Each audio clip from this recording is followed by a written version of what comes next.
அஸ்ஸலாமு அலைக்கும் வரஹ்மத்துல்லாஹி வபரகாத்துஹு. ஒரு அழகிய மாதம், குர்ஆன் இறக்கப்பட்ட மாதம், அதிக நன்மைகளை பெற்றுத்தரக்கூடிய ஒரு மாதம். இந்த அழகிய ரமதான் உடைய மாதத்திலே அல்லாஹு ரப்புல் ஆலமீன் அவன் நினைத்த அளவிற்கு நமக்கு ஒவ்வொரு அமலுக்கும் நன்மையை தருகின்றான்.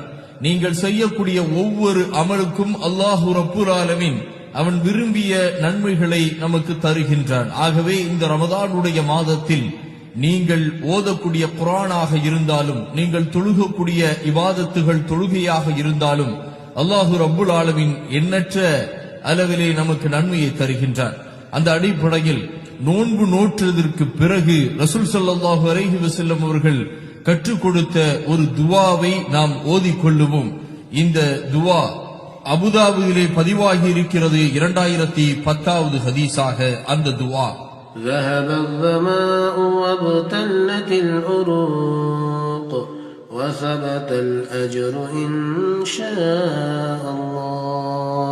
இந்த துஆவினுடைய பொருள், தாகம் தீர்ந்தது, நரம்புகள் நனைந்தன, இன்ஷா அல்லாஹ் கூலி உறுதியாக கிடைக்கும் என்று